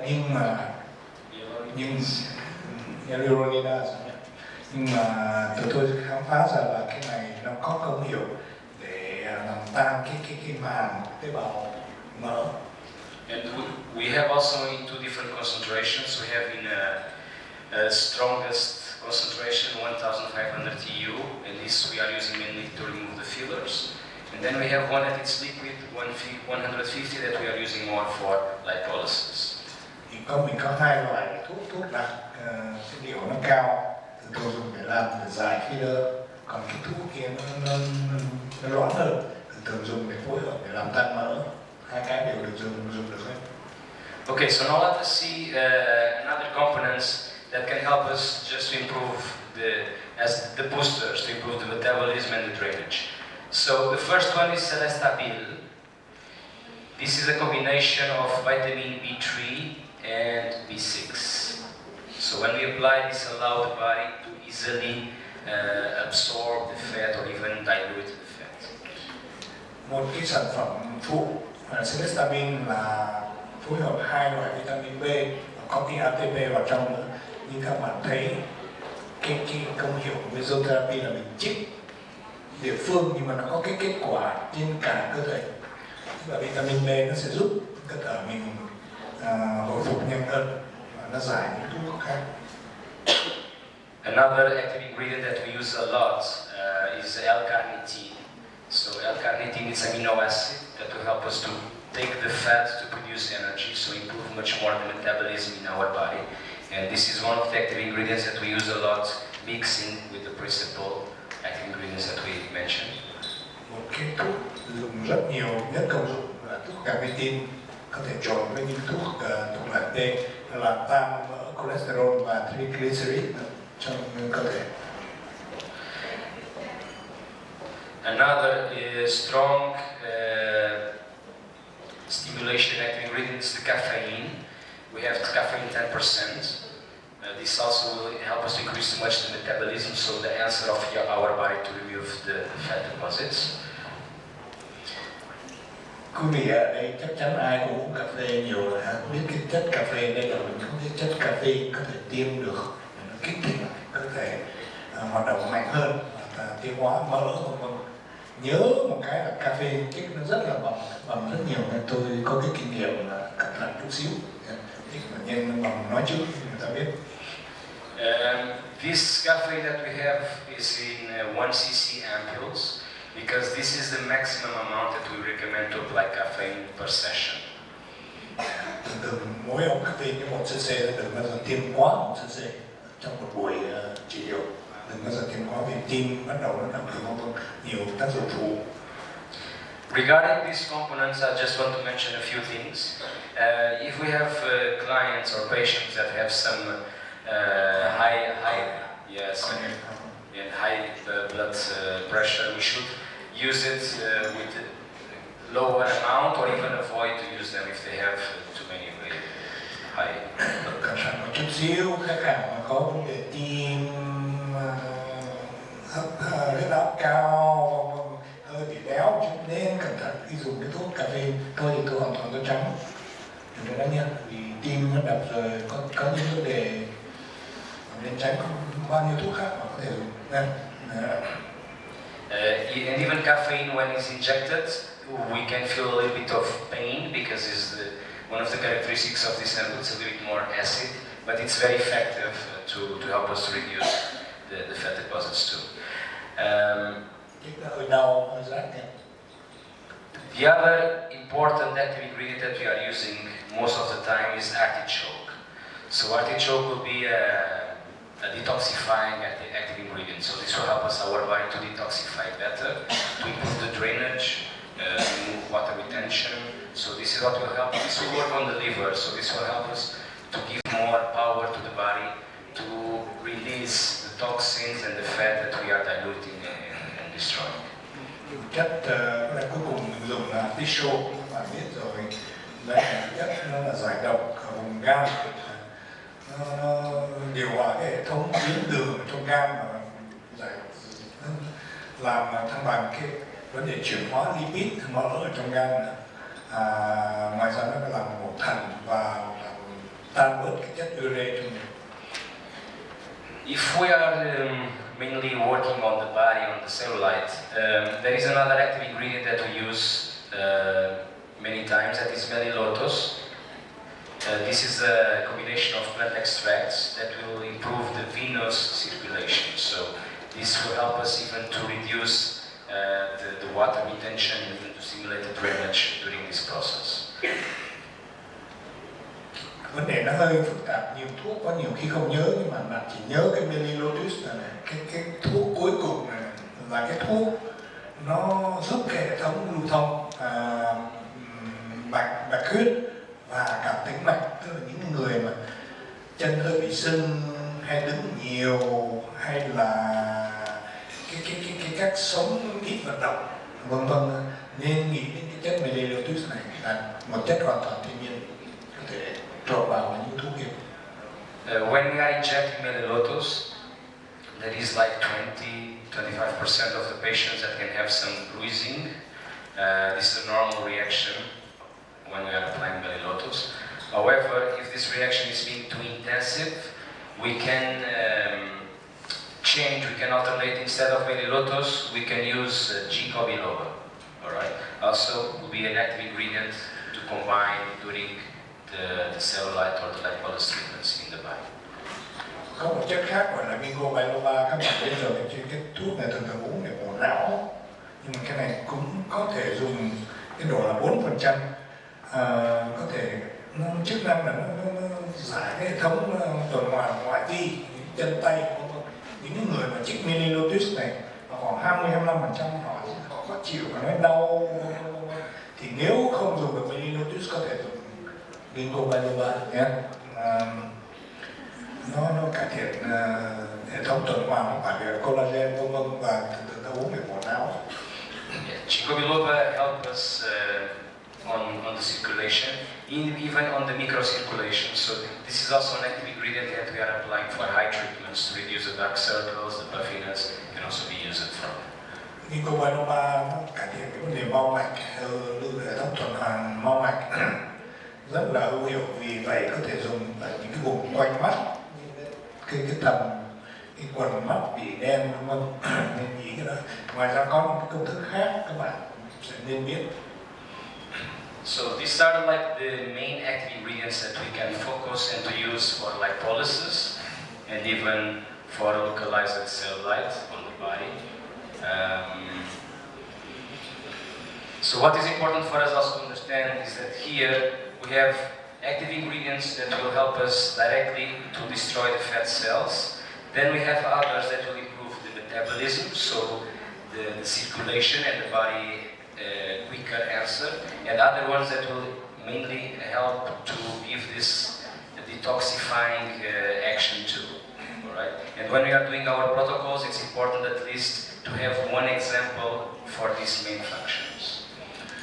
Như bạn biết có cái loại T và C. T là làm tan mỡ, C là để giải, làm sao mà cái thuốc mỡ nó bị thải ra cơ thể. Ngoài ra cái vấn đề là sao? Vấn đề là có những cái vấn đề khác trong cơ thể, ví dụ họ không hoạt động nhiều quá, thiếu chất này chất kia thì nên dùng những thuốc này phối hợp với nhau, chứ còn chỉ là tan mỡ không, nó không có công hiệu. Alright, so let us just see how we can do some combinations. Let us do this together. Đây ông sẽ giới thiệu cho bạn một cái công thức pha thuốc nào để có thể dùng ngay lập tức trong cơ thể. Just a second. I'm just here dividing the main functions for these cells. Okay, so let us think. One example, so we want to do lipolysis, and now I'm thinking on the body, alright? So we have bigger area, we need to work a little bit more with more intensity. So, and we don't need to forget that we need to go right here between 6 and 30 millimeters, alright? Because we want to treat lipolysis or even cellulite. So cellulite and lipolysis are on the fat, so we need to go there. So, for example, for the first session, which kind of active ingredients we can use? We want to do like a more intensive action as a fat burner. So even we can take 2 of these principal active ingredients for the combination. Okay, đây là một ví dụ điển hình nhé. Cái này tiêm mỡ trên cơ thể, tức là cái diện tích nó to, muốn có kết quả nhanh, mình có khái niệm dùng 2 thứ T, tức là PPC, hyaluronidas, And trên cái artichoke là loại C. So here I'm using more like 2 principles to go more deeply to the fat membrane and to destroy it with more strength, with more intensity. And then the artichoke to give us here a help for the drainage, so we can easily remove this fat that we are destroying. Here a tip is hyaluronidase can always increase more the efficacy of PPC, because hyaluronidase have also a capacity as a diffuser agent. So when we are mixing with PPC, this can help us to increase more the efficacy of this active ingredient. Một cái mánh khóe là khi dùng PPC và dùng hyaluronidas với PPC thì cái công hiệu PPC cũng tăng lên, vì hyaluronidas nó làm tan cái PPC nó lan ra dễ dàng hơn, cái vùng diện tích lớn hơn và nó công hiệu nhanh hơn. Thì các bạn nên biết cái đó. Vậy nó có làm tan cái Không, cái hyaluronidas này concentration thấp, không phải như vậy. Không phải cái giải đấy, cái này thấp hơn hyaluronidas. He's worried about the concentration. I said you use the lower concentration of hydrogen. Yeah, this is 150. Yeah. Yes, it's a liquid one already prepared, yes. And usually for body, also important to mention this. Usually for facial procedures, we are using, let's say, total 6 cc, more and less. Usually, it's not necessarily much more than this. Thí dụ trên mặt mình dùng toàn thể là 6 cc. For body, we can go from 10 cc to maximum like 20 cc. Right? This eventually it's really the maximum to use. Ngày maximum trên người dùng khoảng 20 cc mình dùng mỗi. And when I say 10 cc, this is the total amount. So these three products need to do this amount. Đừng có dùng hai khác nhau đừng quá đô maximum. Tổng quát nha, đừng có dùng quá gì nó không có cái. And also when we are treating the lipolysis, we prefer to treat by areas. Because when we are applying many areas in one session, we can increase more the overdoses inside the body. So the reactions can be higher, the side effects can be higher. So in a certain point of view, we, MCCM, we like to work also gradually step by step. So if we want to reduce the fat on the belly, let us treat the belly. Next session we can go for the thighs. And it's better to separate the areas in different procedures. Như mình đã đề cập trước là ông khuyên chia ra từng vùng và đừng có tham lam quá chữa nhiều vùng một lúc, đừng thành overdose. Dùng thuốc quá độ có liều thì có tác dụng phụ, nó nguy hiểm cho khách hàng.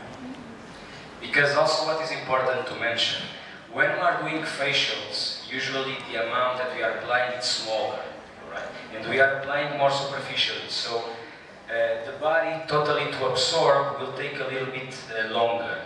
When we are doing lipolysis, we are applying more deeply. So here, the circulation and the absorption is higher. So that is why when we are applying lipolysis protocols, we have more swelling, we have more bruising, the clients can complain a little bit more and we can see more these side effects because the absorption, the action will be also a little bit more intensive. Khi mà tiêm vào mặt, cái đô nó nhỏ hơn. Thứ hai là cái da nó khác trên mặt với cơ thể, thường cái thuốc nó thấm vào chậm hơn. Khi mà bạn tiêm vào những vùng nó có cái hệ thống mạch máu nó chảy nhiều hơn thì thuốc nó thấm vào rất là nhanh, thì có side effect nhiều, thứ sưng nhiều, khó chịu nhiều và có thể đi quá liều nếu mà chích không cẩn thận. Nên biết cái đó vì cái diện tích nó to hơn. Between each session, we are recommending to leave a gap of 2 weeks, right?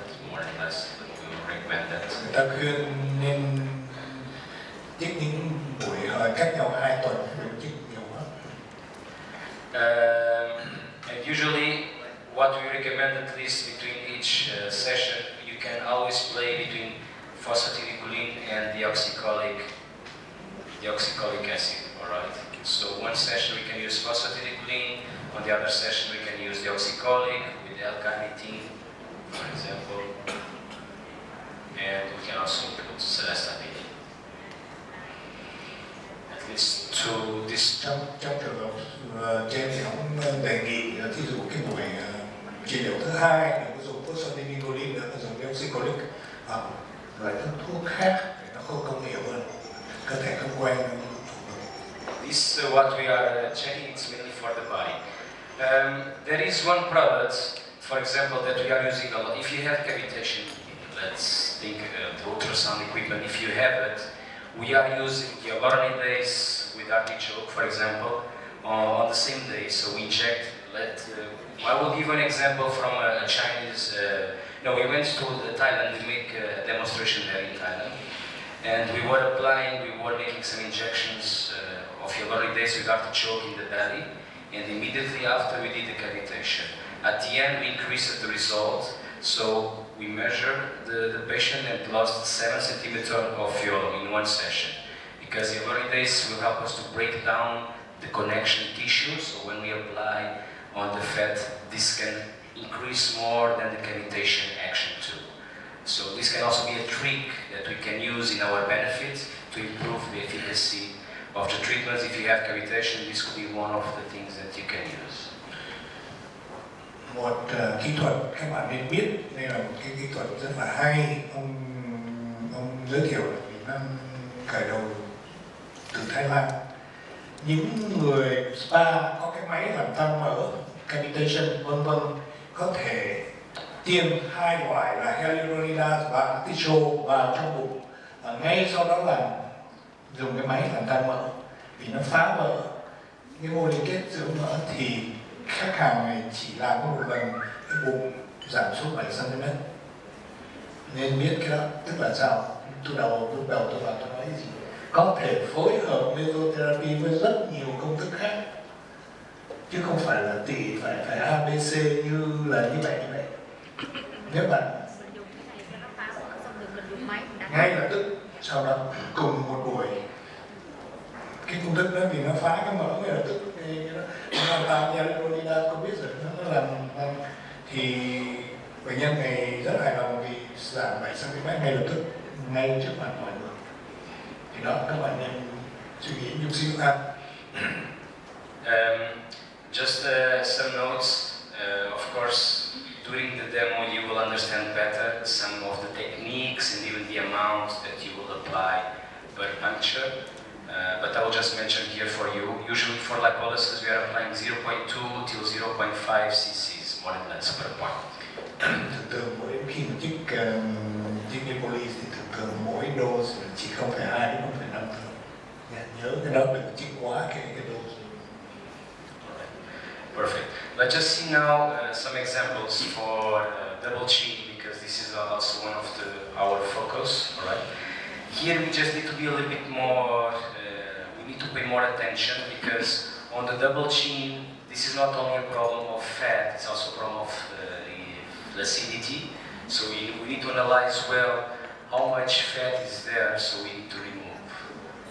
Nhớ cái vấn đề mà cái nọng cằm ở dưới một phần là vấn đề là vì da nó lỏng, da sẽ một phần là mỡ, phải xét rõ ràng, phải kỹ càng cái nào là mỡ, cái nào là da.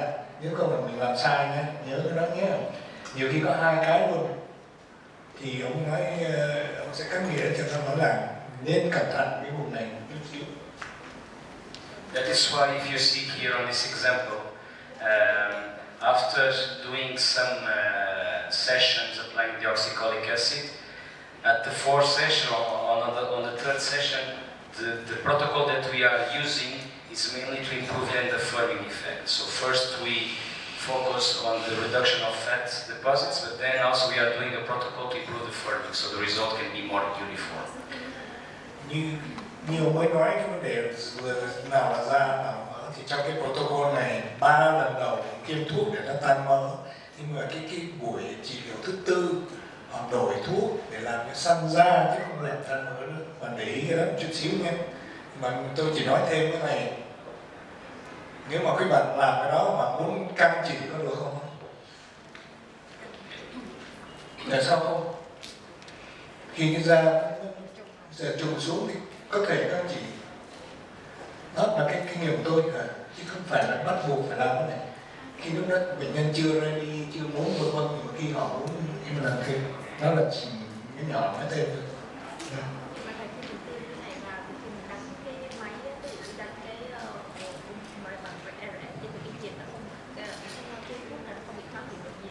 Tại sao vấn đề nó làm gì? Bây giờ chích tăng mỡ rồi đánh RF luôn để tăng mỡ, có ai dùng như vậy không? She said some people that use heating and RF and stuff in addition. I don't see the point of using it if you. I mean, what are your thoughts? Combining RF to give the firming? To the. Yeah, depending the RF, but RF it's not so efficient to remove the fat. This is. Nhất là nói là RF chích không có công hiệu là làm tăng mỡ. Cái này hoàn toàn nó khác. Cái vùng khác thì không sao, nhưng mà không có vấn đề gì hết. Nhưng mà không thiếu lý là cái RF nó không có công. Ví dụ như nói là cái chẳng hạn như là nó làm tăng mỡ bằng nhiệt, nó có hai cơ chế bằng nhiệt hoặc hai cơ chế nhiệt, nó có bị hủy bởi nó. Some people use the machine cryo and everything to with that. Does it counteract neutralize? If Eventually we can combine. I will not say that that kind of machines will not work. The thing is, the mesotherapy allows us exactly on the area that we want to leave some drops and give us the result. The machines can help us. How far you should So usually per session we are suggesting like for double chin usually we increase like 3 weeks. So what we can do like meso, then like let's say 3 weeks we can do the cryo or the RF if you want, and then after 3 weeks we do again the meso, and we can combine like this. Cho nên là trả lời câu hỏi cô nói là chưa, là meso, sau 3 tuần sau là máy, sau 3 tuần sau là meso, máy vân vân, chứ đừng có làm liền. Không, lúc đấy thầy mới nói là sau khi mình chích meso xong làm tim mỡ thì mình gắn máy. Vậy thì cái máy của thầy dùng cái kỹ thuật nào? Thì cái cryo là dùng lại. Thì dùng heating thì sao? Ví dụ như ultrasound để mà làm nóng. How about ultrasound? She's splitting hair now. She wants ultrasound instead of cryo. Was it the same? Ultrasound can allow us to go for the fats eventually, but if you want we can discuss a little bit more further after the break, so we can go in details for the protocols that you can Nói use. sâu hơn về cái vấn đề đó. Vì bây giờ chỉ nói meso thôi.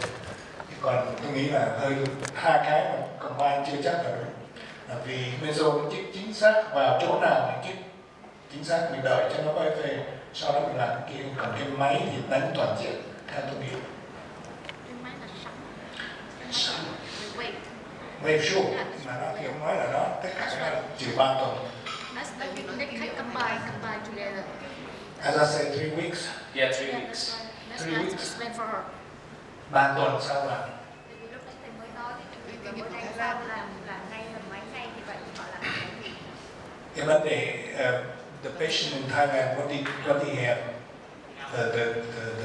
Yeah, what machine did he have? I don't know what to tell you It about. was a cavitation. It was a cavitation. I don't know the brand. Cavitation tức là làm không không. Cái máy patient là cái máy sóng á chị. Máy sóng là làm sóng là làm bụng. Thì cái này nhá, cái máy này khi mà chích thuốc này vào thì đi chờ 3-4 tuần để cho cái Trên vùng mặt nha. cái mỡ Cái vùng mặt. đường sóng thì nó Yeah, tốt yeah, hơn. yeah. Thì cái đó là cái này thì mình nói Cái đó là cái vùng bụng khác. Người ta làm bụng khác, còn mặt lên đó nó về này nó. If you want, eventually it will be better because other people are also waiting. We can finish the presentation and then we can go for the more special details. Ông sẽ tiếp tục là giảng xong cái bài này. Alright, but I think during the practice you can understand much better the techniques and how you can use it. I was just sharing with you like what you can mix and how you can mix it, then you will see in the practice how you should apply it. Alright, before we finish, I just want also to introduce some of other active ingredients that I was not talking that can also be important to improve some of your treatments. Alright. Sẽ giới thiệu thêm vài sản phẩm của công ty. And one of those is the laurette. This is a sclerosing agent, so this active ingredient can help us to treat small varicose veins. We can apply intravenous in the vein to release small amounts to reduce or even to remove the varicose veins. Đây là cái sản phẩm Loret này làm dùng chữa những tĩnh mạch bị giãn phụ nữ tiêm vào thẳng trong tim mạch. This active ingredient, what we'll do when we apply, will reinforce the vein wall, so this allows that the blood can flow normally again. Sản phẩm này không có làm tan, làm hỏng cái tĩnh mạch, mà nó làm mạnh hơn, nó làm tăng cường vào cái tĩnh mạch, máu có thể chảy ra mà không có bị dán như trước, tăng sức, nó làm dày lên, nó làm dày hơn. Sclerosing nó kích thích, nó làm dày cái màng này. However, even we can apply on facial treatments to treat cuperosis, spider veins. We can apply that more superficially to improve the circulation in the area and to remove the spider veins. Có thể dùng cái đầu nhỏ thì dùng vào những cái mo mạch mà gọi là mạch nhiệt nữa. Và Cuprose ở đây thì tôi chưa thấy nước ngoài họ bị cái da rất là hồng, nó nằm chút đốm hồng, còn cái này thì hồng nên Cuprose rồi hết, còn Spider là những mạch nhiệt thì dùng cũng được. Also, there were some physicians that even was taking the laureates to apply some stretch marks protocols, because on the stretch marks there is a lot of circulation, so even this can help to stimulate better the circulation in the air. Có một số khách hàng dùng cái đó để chữa dạ bụng và dạ đùi. The other active ingredient that we have is ADN or DNA. This is like a kind of stem cells. It's not stem cell, we are taking this from the plant extract, the white germ, but then it's biosynthesized in the lab, having like similar constitution as our DNA. Chất ADN này là người ta tương đương những cái vấn đề, không phải tương đương nhưng mà người ta ví cái đó với là tế bào gốc. Đây là một cái loại ADN từ cây ra thì nó làm trẻ hóa da, làm tăng cường cái tế bào nó khỏe hơn chút xíu. So this we are using as a revitalizing active ingredient, can help us to treat damaged skin, scars can also be one of the ingredients that we can use. Smoker skins to reduce the lines. This DNA ampoule we are using to help us to revitalize better the skin and to the regeneration too. Chất này thường dùng những cái da bị tổn thương, mặt trời đã bị ô nhiễm và những người thường hút thuốc nhiều quá bị hỏng da, dùng ADN được. Dexpenthenol is also great and important active ingredient if you are treating a dry skin. Even we are using a lot for hair treatments. This can help us to treat also the hair, to reinforce the hair follicle, so to become more stronger and to reduce the hair loss. Chất này là vitamin B5, thường dùng trong da trường hợp da bị khô, da trên mặt và da đầu bị khô thì dùng cái chất này. For example, even we are using this ampule topically after some of our peelings to reduce the inflammation and to reduce the redness. If we have this kind of reactions, even dexpenthenol, when we apply topically, can help us to calm down the skin. Sản phẩm này có thể dùng bôi lên da sau what kind of treatment? Okay. Sau khi lột da, vâng, da nó hơi bị dính chút xíu, hơi đỏ chút xíu thì dùng cái này mau lành hơn. Biotinidrixine, this is vitamin B5, and this we are using mainly to help us to control the sebum production, so can be one active ingredient to treat acne skins. Thuốc này để giảm cái da đầu nó bị gầu và da bị dầu, hai cái đều dùng được hết. Also, you can find in some of our protocols for hair treatments for androgenic alopecia, even can help us to stimulate the cells grow of the hair and to reduce the hair loss. Có thể dùng trong những cái protocol chữa bệnh rụng tóc để nó kích thích kích hoạt cái tế bào. The chondroid 3 mesopluses is an active ingredient that we are also using for body firming, and even some physicians are applying on the articulations to reinforce more the articulation, to give like lubrification too. Thuốc này thường dùng để những cái vấn đề bị thẹo, bị da nhỏ lẻ và bị giãn da, nhưng mà có một số bác sĩ dùng để tiêm vào khớp để nó kích hoạt cái vấn đề collagen trong khớp.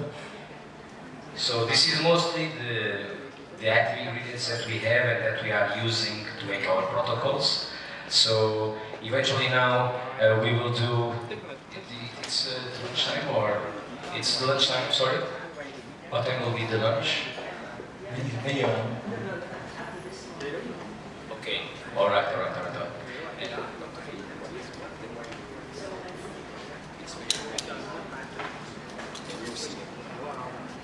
Okay, so our intention now is to do a demonstration for you for one of our facial protocols, and even during the rest of the afternoon we'll do more demonstrations, and also the intention is during this period, so if you have any question and if you go through furthermore the discussion how you can use it, how you can improve your results, just come near us and we are able to help you and to support you with all questions that you have.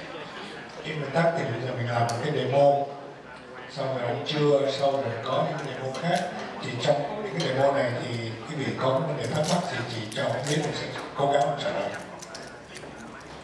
These are just some photos that I will share with you before and after some of our protocols. For example, here we were combining mesotherapy with some healing sessions, so we got this lightening and glow effect.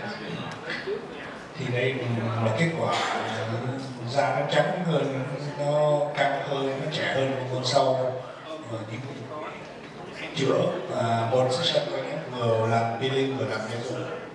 This was just after one session, just one session. And then we have also for a whitening effect, we combine it with the glutathione peeling. For example, we made glutathione before, and then we did the whitening mesotherapy protocol, and we got this effect too. Đây là khách hàng sau khi peeling một buổi peeling bằng glutathione, ngay sau đó dùng một cái mesotherapy chữa công thức làm trắng như quý vị đã học sáng nay. Here for melasma, this was after 6 months. We made also like 4 sessions of mesotherapy, the whitening mesotherapy protocol, and even we were combining with the laser at the beginning, and we recommend the melanoma cream for maintenance for home, and this was the result that we got. Khách hàng này lúc đầu bị melanoma, tức là tiêu dịch là bị nám tạng trên mặt, mình khá khó chữa, chữa bằng laser nhé. Sau đó dùng whitening protocol làm trắng da, và melanoma là một loại peeling của công ty này mà khoảng 4 buổi. Also, just some examples for acne scars. Here we use it a lot microneedling, combining with vitamin C, collagen, pyruvate. Đây là một khách hàng sau khi chữa bằng công thức dermaroller, gọi là loại làm kim đi, và hỗn hợp với vitamin C, collagen và glutathione 4 buổi. For the scars, also it's impossible to reduce them, to remove them, but we can reduce a lot the appearance for the stretch marks. Theo giảm da thì không bao giờ mà chữa hết được, nhưng mà mình cải thiện được bằng cách dùng dermaroller, con kim đấy, và những cái thuốc sau đấy. Also for lipolysis, here we were combining capitation with some of our mesotherapy injections for lipolysis in lymphatic drainage. Đây là một kết quả sau khi dùng phối hợp công thức tan mỡ và capitation, tức là đánh mỡ. All right. So now we will go through the demo. You want to talk? Yeah. Thank you so much for your presentations, Dr. Ricardo. Xin chân thành cảm ơn phần trình bày của ông Ricardo Carvalho và phần phiên dịch của bác sĩ Vĩnh Lâm Viên. Kính thưa quý vị, chắc là từ sáng đến giờ chúng ta nghe cũng nhiều rồi. Thì bây giờ là chúng ta đến cái phần demo, cái phần chúng ta thực hành. Thì hình ảnh của ca điều trị sẽ được truyền hình trực tiếp chiếu trên màn hình, cho nên quý vị chúng ta có thể theo dõi ở tại chỗ của mình nha. Thì bây giờ là xin được giới thiệu khách hàng điều trị hôm nay là chị Nguyễn Ngọc Phương Thảo ở phường Tân Thới Nhất, quận 12. Theo báo cáo từ tổ điều trị thì chị Nguyễn Ngọc Phương Thảo năm nay 31 tuổi và tình trạng bệnh lý bình thường. Và phần demo này là phần demo về baby whitening skin và dạng tiêm dưới da. Mời quý vị chúng ta chuẩn bị hướng về màn hình để chúng ta cùng theo dõi ca demo. Đếm bút